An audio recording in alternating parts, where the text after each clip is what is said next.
प्यारे छात्रों नमस्ते।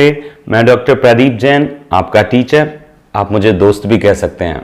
आज हम लोग 10वीं कक्षा की इंग्लिश की एक बुक है फर्स्ट फ्लाइट, उसका पहला लेसन पढ़ेंगे। उसका नाम है अ लेटर टू गॉड।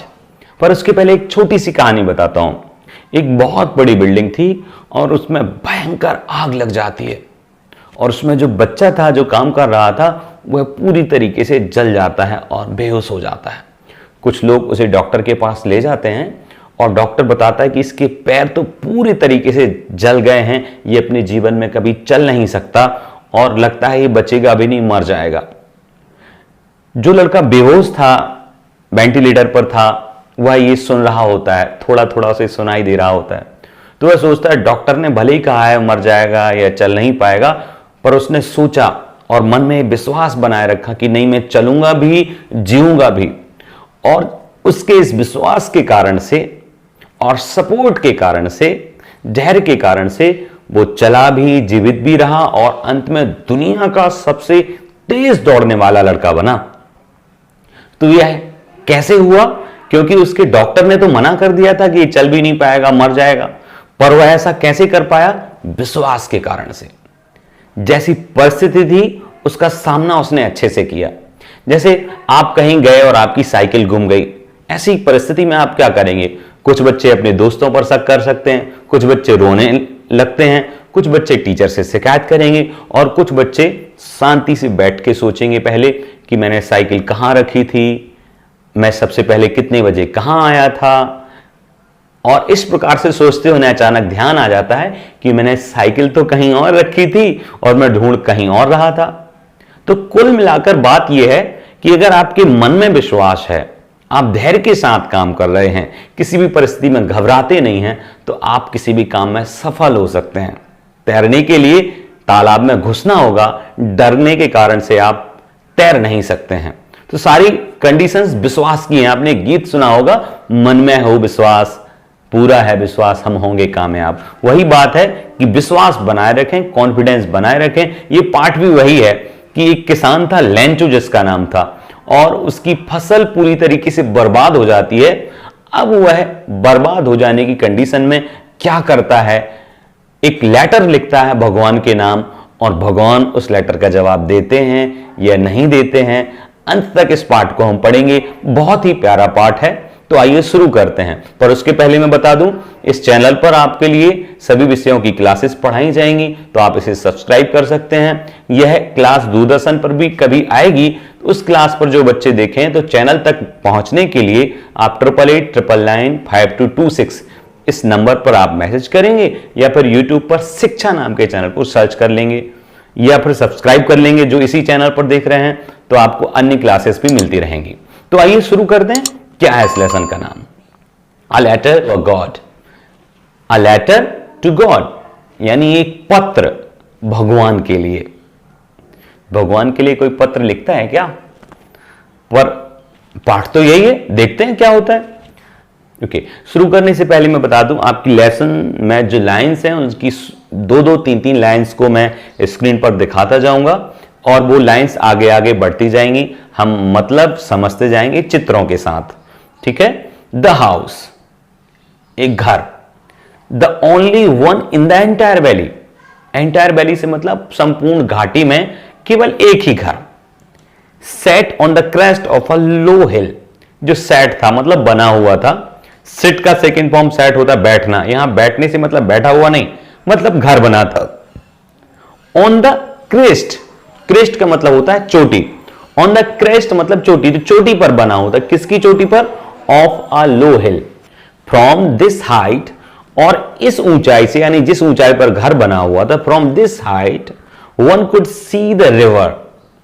वन मतलब कोई भी व्यक्ति, कुड मतलब कैन का कुड, तो कोई भी व्यक्ति देख सकता था। सी मतलब देखना, तो कोई भी व्यक्ति देख सकता था द रिवर, नदी को, and the field of ripe corn, नदी को और पके मक्के के खेतों को। फील्ड्स मतलब खेत और राइप मतलब पके, कॉर्न मतलब मक्का, तो पके मक्के के खेतों को देख सकता था। और वो खेत कैसे थे? तो आगे लिख रहे हैं डॉटेड विद द फ्लावर्स। खेत को दूर से देखने पर ऐसा लगता था जैसे उस खेत में डॉट हों, और किसके डॉट हों? फ्लावर्स के डॉट थे वहां पर। अब पूरे खेत में फूल आ चुके हैं और वो ऐसे लग रहे हैं जैसे डॉट्स हों फूलों के। That always promised a good harvest, और ऐसा जहां पर होता है इसका मतलब स्पष्ट है कि वो खेत में फसल अच्छी होने वाली है। That promised a good harvest, वो जो खेत में फूल थे उनसे ये स्पष्ट था कि फसल अच्छी है। The only thing the earth needed, केवल एक बात थी, द अर्थ नीडेड, अर्थ से मतलब जमीन को जरूरत थी, और यहां पर जमीन से मतलब उस खेत की जमीन को जरूरत थी। तो the earth needed was a downpour, एक बात थी जो उस जमीन को जरूरत थी, वो क्या थी? वाज अ डाउनपोर, मतलब एक मूसलाधार तगड़ी तेज बारिश की जरूरत थी उस जमीन को। और एटलीस्ट शावर, कम से कम एक छोटी सी बारिश की जरूरत थी, बौछार की जरूरत थी, शावर के जैसे, या ड्रिजलिंग, थोड़ा रिमझिम रिमझिम बारिश होती है, तो उसे पानी की जरूरत थी, बारिश की जरूरत थी। किसे? उस खेत को। Through out this morning, through out this morning मतलब पूरी सुबह से। लेंचो मतलब जो किसान था, उस घर में रहने वाला व्यक्ति जो था, उसने आज पूरी सुबह, who knew his fields intimately, वो किसान कैसा था? जानता था, न्यू जानता था, सेकेंड फॉर्म है नो का। किसको जानता था? हिज फील्ड्स इंटीमेटली, अपने खेतों को बहुत अच्छे से जानता था, मतलब करीब से जानता था। Had done nothing else, had done उसने किया, नथिंग मतलब कुछ नहीं, उसने कुछ भी नहीं किया, एल्स बट उसने कुछ भी नहीं किया, बट सी द स्काई, पर उसने आकाश को देखा, और आकाश तो बहुत बड़ा है। टू बर्ड मतलब की ओर, आकाश की ओर देखा, पर कहां देखा? आकाश तो बहुत बड़ा है, तो कहा द नॉर्थ ईस्ट, नॉर्थ और ईस्ट इन दोनों के बीच की जो जगह है वो नॉर्थ ईस्ट कहलाती है। तो उसने नॉर्थ ईस्ट में देखा। क्या देखा? आप अंदाजा लगाओ, जिसके खेत को जरूरत है पानी की, बारिश की, वह बादलों की, आकाश की तरफ देख रहा है, तो वो क्या देखना चाह रहा है? वो बस ये देखना चाह रहा है कि पानी बरसे, बादल आए। आगे के पैरा में पढ़ते हैं क्या लिखा है? Now we are really going to get some water woman, तो उसने बोला नाउ वी आर रियली, हम लोग वास्तव में गोइंग टू गेट प्राप्त करने वाले हैं, सम वाटर कुछ पानी, वुमन मतलब औरत, उनके साथ में जो उनकी पत्नी हो सकती है, पत्नी हो, सिस्टर हो, कोई भी हो, तो उनसे कहा अब हम लोग निश्चित रूप से पानी को प्राप्त करने वाले हैं। The one who was preparing supper, जो औरत थी वो शाम का खाना बना रही थी। सपर से मतलब समझ रहे हैं? सपर से मतलब शाम का खाना है। स्पेलिंग याद रखना है आपको, ठीक है? The woman who was preparing supper replied, replied मतलब उसने जवाब दिया। क्या जवाब दिया? Yes God willing, yes God willing मतलब हां, यदि ईश्वर चाह रहा है तो बिल्कुल होगा। The older boys were working in the field, और जो बड़े लड़के थे, मतलब उस बैली में जो बड़े लड़के थे वो काम कर रहे थे। इन द फील्ड मतलब उस खेत में काम कर रहे थे। while the smaller ones were playing near the house until the woman called to them all, और जो स्मॉलर वंस थे मतलब जो बड़े लड़के थे वो तो काम कर रहे थे, while the smaller ones मतलब जो छोटे बच्चे थे were playing near the house, वो घर के पास खेल रहे थे। until the woman called to them all, जो औरत थी वो बुलाती है सबके लिए और क्या कहती है?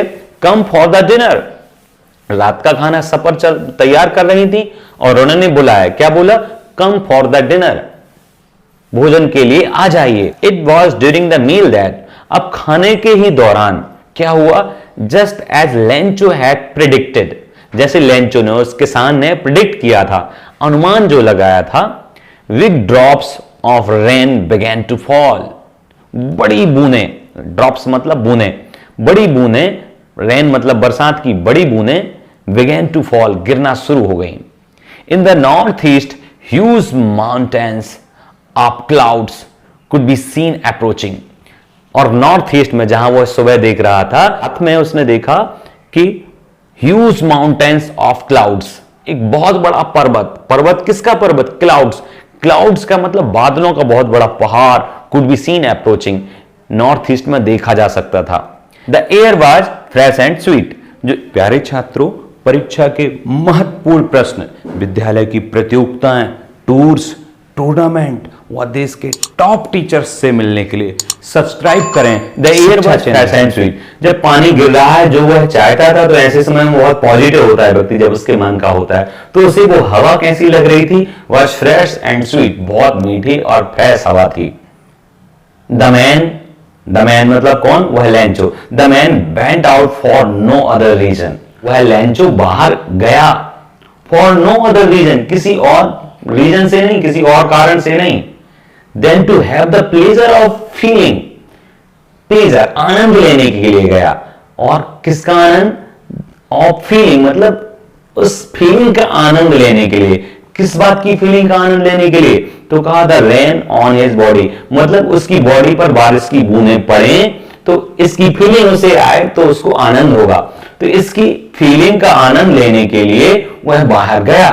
And when he return he exclaimed, और जब वह वापस आया तो वह कह उठा, उसने कहा, अचानक चहचहाट करके, प्रसन्न होकर के कहा, these are rain drops falling from the sky, they are new coins.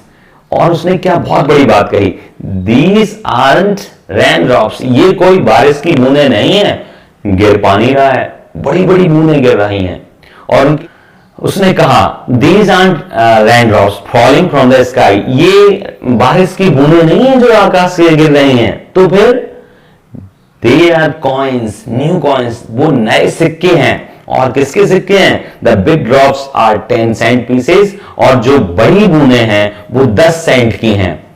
और and the little ones are 5, और जो छोटी बूंदें हैं वो 5 सेंट की सिक्के हैं। इस प्रकार से उसने बड़ा खुश होकर के अपने घर में कहा।